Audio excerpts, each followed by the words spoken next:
할렐루야. 네, 여러분 반갑습니다. 한 주를 시작하는 이 아침에 우리 하나님을 사모하는 마음으로 예배의 자리에 나오신 여러분을 우리 주님의 이름으로 환영하고 축복합니다. 오늘도 같이 말씀 보시고 또 기도하시는 이 시간을 통해서 은혜를 헤아리고 또 감사로 시작하는 한 날이 되시기를 축복합니다. 함께 기도하심으로 10월 17일 매일 주신 기도회를 시작하겠습니다. 하나님 감사합니다. 오늘도 우리가 하나님을 기억하며 예배하게 하시고 말씀 앞에 서게 해주셔서 감사합니다. 이 시간 우리와 함께하여 주시고 하늘의 지혜를 덧입는 시간이 되게 하여 주시옵소서. 사람의 생각을 따라 살아가는 한 주가 아니라 하나님의 뜻을 따라가는 삶을 새롭게 시작할 수 있도록 은혜 베풀어 주시옵소서. 예수님의 이름으로 기도하옵나이다. 아멘. 네, 오늘 우리에게 주시는 하나님의 말씀은 전도서 9장 11절부터 18절까지의 말씀입니다. 전도서 9장 11절부터 18절까지의 말씀을 제가 봉독하겠습니다. 내가 다시 해 아래에서 보니 빠른 경주자들이라고 선착하는 것이 아니며 용사들이라고 전쟁에 승리하는 것이 아니며 지혜자들이라고 음식물을 얻는 것도 아니며 명철자들이라고 재물을 얻는 것도 아니며 지식인들이라고 은총을 입는 것이 아니니 이는 시기와 기회는 그들 모두에게 임함이니라. 분명히 사람은 자기의 시기도 알지 못하나니 물고기들이 재난의 그물에 걸리고 새들이 올무에 걸림같이 인생들도 재앙의 날이 그들에게 홀연히 임하면 거기에 걸리느니라. 내가 또 해 아래에서 지혜를 보고 내가 크게 여긴 것이 이러하니 곧 작고 인구가 많지 아니한 어떤 성읍에 큰 왕이 와서 그것을 애워싸고 큰 흉벽을 쌓고 치고자 할 때에 그 성읍 가운데에 가난한 지혜자가 있어서 그의 지혜로 그 성읍을 건진 그것이라. 그러나 그 가난한 자를 기억하는 사람이 없었도다. 그러므로 내가 이르기를 지혜가 힘보다 나으나 가난한 자의 지혜가 멸시를 받고 그의 말들을 사람들이 듣지 아니한다 하였노라. 조용히 들리는 지혜자들의 말들이 우매한 자들을 다스리는 자의 호령보다 나으니라. 지혜가 무기보다 나으니라. 그러나 죄인 한 사람이 많은 선을 무너지게 하느니라. 아멘. 네, 여러분, 우리가 영화를 볼 때든 어떤 문학 작품을 읽을 때든 어려서부터 굉장히 자연스럽고 또 편안하게 그리고 익숙하게 받아들이는 결론의 형태가 있습니다. 그것을 우리가 권선징악이라고 부르는데요. 선한 이가 보상을 얻고 또 악한 이가 징계를 당하는 그런 종류의 결론에서 우리는 을의 정의를 느낍니다. 또 전 세계 모든 사람들이 이 알만한 동화들을 여러분 보시면요, 예를 들면 개미와 배짱이 같은 이런 이야기 속에서도 우리는 줄곧 수고하는 사람은 그 수고만큼의 열매를 누리고 또 그렇지 않은 사람은 인생의 위기를 직면하게 된다라는 이 보편적 도덕이 세상 속에 흠없이 살아있는 것처럼 배워왔습니다. 그래서 우리가 그러한 결론들을 정당하다라고 느끼는 것이죠. 그런데 여러분, 오늘 전도자가 전하는 이 말씀 속에서는요, 우리가 살아가는 삶의 현실이 꼭 그와 같지는 않을 수 있다라는 것을 말해주고 있습니다. 11절 말씀을 보니까 이렇게 이야기합니다.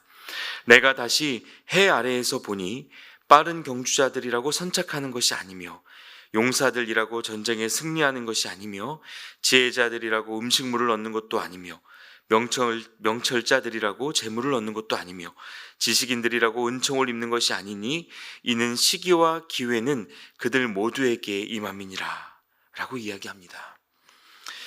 저희가 전도서를 함께 묵상하기 시작했던 이 한 달 전쯤의 3장에서 인생에 다가오는 여러 가지 때와 시기에 대한 말씀을 나누었었는데요, 그 부분과 굉장히 닮아있는 말씀입니다. 그리고 어제 주일 예배를 통해서도 함께 나누셨던 이 전도서 7장의 말씀과도 굉장히 닮아있는 교훈을 이 본문이 전해주고 있지요. 여러분, 정말 그렇습니다.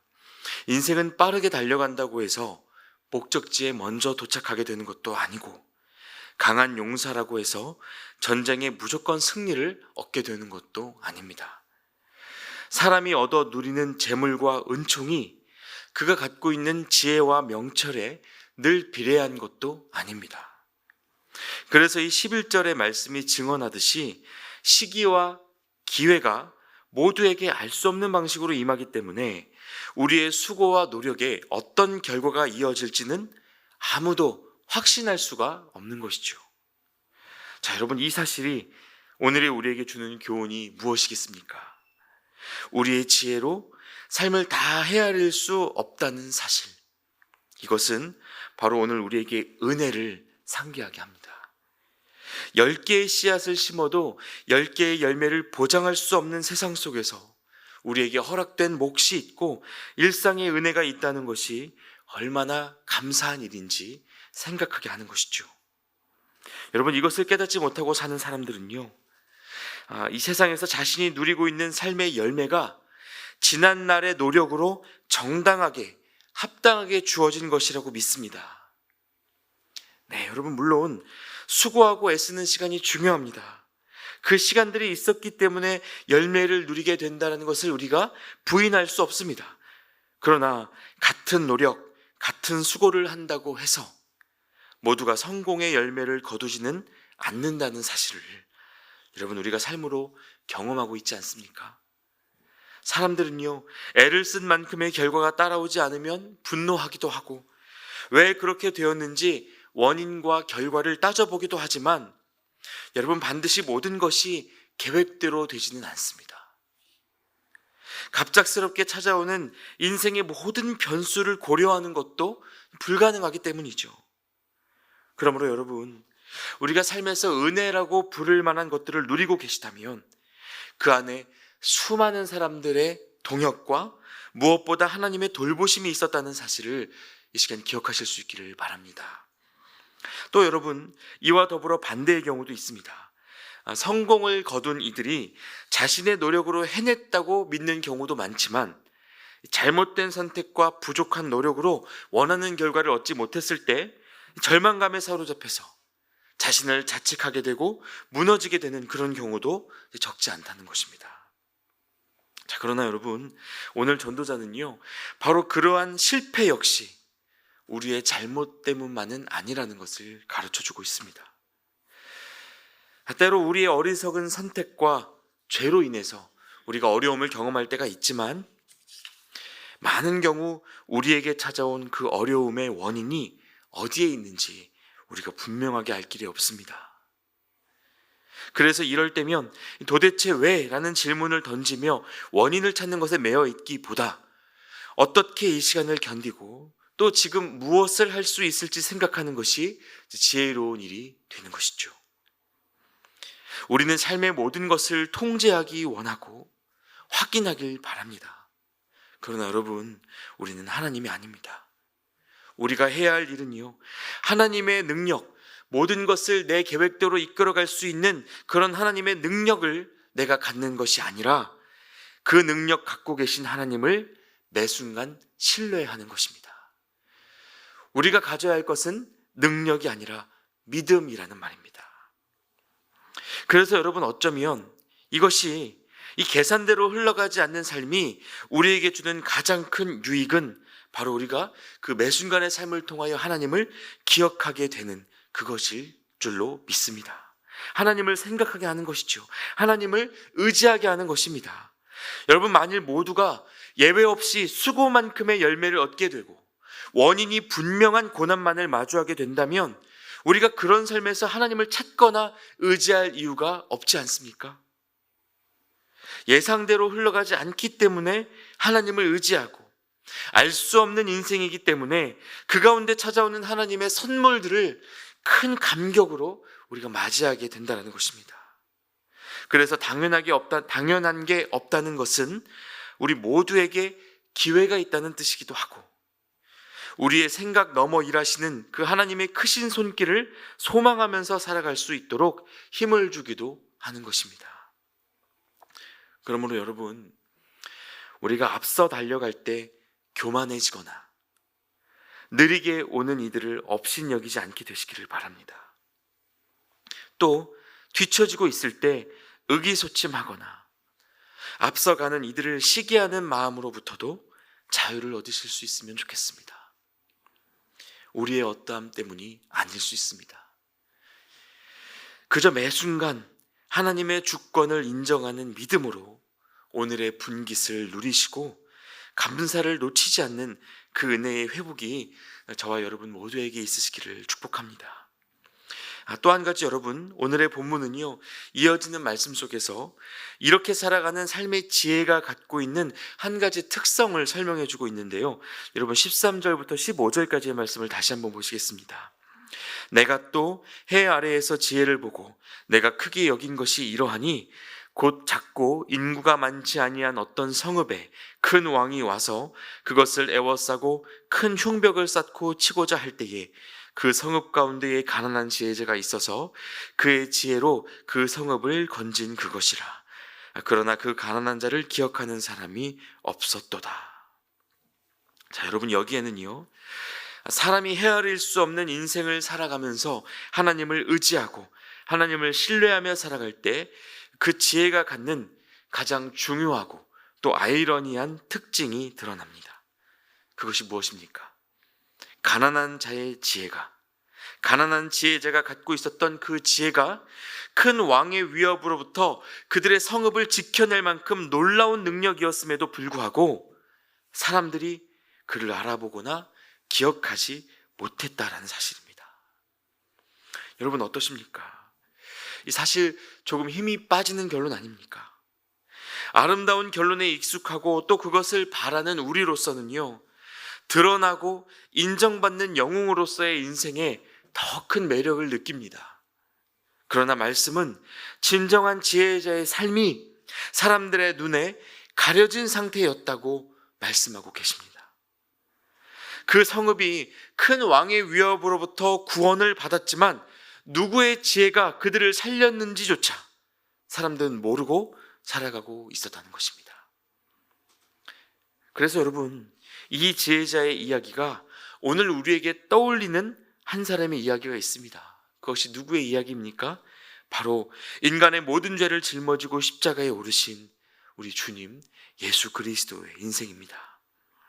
주님 안에는 하나님의 지혜가 있어서 그 지혜가 멸망으로 치닫고 있는 세상을 건져내셨지만 당시 이스라엘 사람들은요, 그를 알아보거나 거들떠보지 않았습니다. 그를 알아보지 못했던 것입니다. 여러분, 심지어 예수님 자신도요, 인간의 몸을 입고 계신 그때에 십자가가 왜 하나님의 지혜인지 완전하게 알아보지는 못하셨던 것 같습니다. 그래서 자신이 감당해야 할 십자가를 피할 수 없을지 그날 아침에 땀이 피가 되도록 기도하지 않으셨습니까? 여러분, 주님도 그 지혜를 온전히 알아보지 못하셨다면 오늘의 우리는 어떻겠습니까? 여러분, 이 말씀을 잘 기억하시기 바랍니다. 오늘 본문을 통해서요, 이 전도자는 우리가 여전히 하나님의 지혜를 온전히 알아볼 가능성이 아주 낮다는 점을 말해줍니다. 실제로 우리는 보이는 것에 너무나 약한 존재들이어서 유명한 사람들, 부자들, 정치적 권력을 가진 자들, 비교적 많은 경험과 연륜을 가진 이들 안에서 지혜를 구하고자 하는 경우가 정말 많습니다.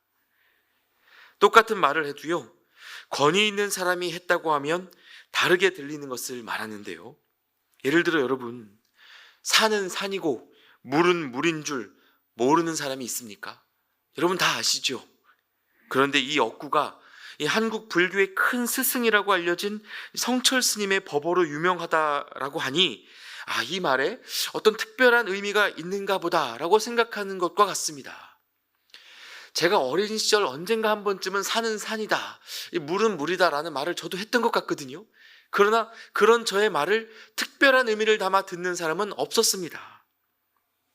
여러분, 우리는 많이 갖고 무언가 이루었거나 또는 어떤 자리에 오른 이들에게서 배우고 들을 것이 많다라고 믿고요, 상대적으로 무명한 사람들, 가난한 사람들, 힘이 없고 어리고 경험이 부족한 자들은 배우기보다는 가르쳐야 할 무리들로 단정합니다. 이것이 우리 사람이란 존재가 갖고 있는 보편적인 성향이죠. 그래서 16절 말씀을 보십시오. 그러므로 내가 이르기를 지혜가 힘보다 나으나 가난한 자의 지혜가 멸시를 받고 그의 말들을 사람들이 듣지 아니한다 하였노라 라고 말씀하십니다. 마치 예수님이 어린 시절 그의 고향에서 아무 말씀도 전하지, 어떤 말씀을 전해도 아무런 구원의 역사를 경험하지 못하셨던 것처럼, 네가 요셉의 아들이 아니냐라고 업신여김을 받으셨던 것처럼 오늘날에도 우리는 지혜를 이러한 태도로 대하고 있다는 것이죠. 여러분, 이와 관련해서 참 아이러니한 것이요, 하나님의 음성을 듣게 해달라고 진지하게 기도하고 있는 자리에서 아이들의 시끄러운 음성이 들리면 조용히 하라고 내보내는 것이 우리에게 익숙한 관리입니다. 자, 그러나 여러분, 하나님의 음성을 듣게 해달라고 하는 그 기도에 그 떠들고 있는 아이들의 웃음소리가 응답이 될 수는 없는 일입니까? 조용히 하라는 말로 다물게 했던 그 입에 혹시 하나님의 음성이 있지는 않았을까요? 사랑하는 여러분, 오늘의 전도서 말씀이 가르쳐주는 지혜는 드러난 곳에 있지 않고, 유력한 자리에 있지 않고 감추어진 곳에 있다는 것이 오늘 우리에게 주시는 하나님의 음성입니다. 그렇다면 여러분, 우리가 어디에서 이 지혜를 구해야 하겠습니까? 누구의 말에 귀를 기울이고 누구로부터 배워야 하겠습니까? 당연하게 들을 만한 이야기라고 여겼던 것들이 어쩌면 사람의 경험과 상식에 갇혀 있고, 들을 필요도 없었다 생각했던 것들이 우리가 귀 기울여야 할 지혜자의 조용한 목소리는 아니었을지 우리가 이 시간 깊이 생각해 보아야 하겠습니다. 그러므로 여러분, 오늘을 사시는 동안에 소외된 이들, 가난한 이들, 약하고 병중에 계신 분들, 어리고 경험이 부족한 이들로부터 하나님의 지혜를 구하고 얻는 그 귀한 하루가 되실 수 있기를 축복합니다. 높은 곳에 눈과 마음을 두지 않고 어둡고 소외된 땅, 아무도 알아주지 않는 이들로부터 들려오는 그 하나님의 음성을 듣게 되는 거룩한 역전을 경험하시는 날 되시기를 기도합니다. 저는 우리가 이 시선을 회복할 때 사소한 일상 속에 숨어있는 하나님의 현존을 발견하는 눈이 열리게 된다고 믿습니다. 그래서 고린도전서 1장 27절에도 바울은 하나님의 지혜인 십자가에 대해서 전하며 이렇게 이야기합니다. 고린도전서 1장 그 부분을 제가 한번 읽어드리겠습니다. 그러나 하나님께서 세상에 미련한 것들을 택하사 지혜 있는 자들을 부끄럽게 하려 하시고, 세상에 약한 것들을 택하사 강한 것들을 부끄럽게 하려 하시며, 하나님께서 세상에 천한 것들과 멸시받는 것들과 없는 것들을 택하사 있는 것들을 폐하려 하시나니, 이는 아무 육체도 하나님 앞에서 자랑하지 못하게 하려 하심이라.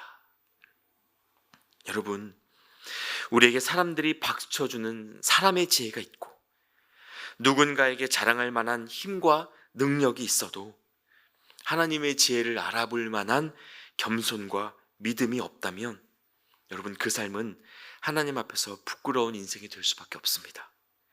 그러나 하나님의 지혜가 우리 안에 있다면 우리의 미련함, 우리의 부끄러움, 우리의 약함이 저와 여러분의 인생을 결코 넘어뜨릴 수 없습니다. 아니, 오히려 그런 우리의 약함이 하나님의 강함을 드러내는 능력이 되어줍니다. 하나님의 지혜는 약한 자들로 하여금 그 자신이 넘어지지 않도록 지켜줄 뿐만 아니라 수많은 사람을 일으키고 살리는 복음의 통로가 될 수 있다는 것입니다. 그러므로 여러분, 어디로 흘러가는지 알 수 없는 인생 속에서 현실에 우리의 마음이 묶이고 후회와 절망 때문에 힘이 빠지는 그 순간마다 여러분, 하나님을 다시 바라보시고 앞으로 하나님이 행하실 일들이 무엇인지 믿음으로 소망하며 살아가실 수 있기를 축복합니다. 건축자의 버린 돌, 이 아무 쓸모없이 버려진 그 돌을 가지고 집 모퉁이의 머릿돌을 삼으셨던 것처럼, 그렇게 하나님은 우리 삶에 지우고 싶은 기억, 되돌리고 싶은 시간들까지도 합력하여 선을 이루는 은혜의 역사로 회복시켜 주실 것입니다. 이러한 은혜가 저와 여러분 가운데 가득한 이 한 날 되실 수 있기를 우리 주님의 이름으로 축원합니다. 함께 기도하겠습니다. 하나님, 이 시간 우리에게 말씀해 주셔서 감사합니다. 살아가는 동안 우리의 수고가 어떻게 열매 맺을런지, 우리의 시기는 언제쯤일런지 우리가 알 수 없는 인생 속을 살아가고 있습니다.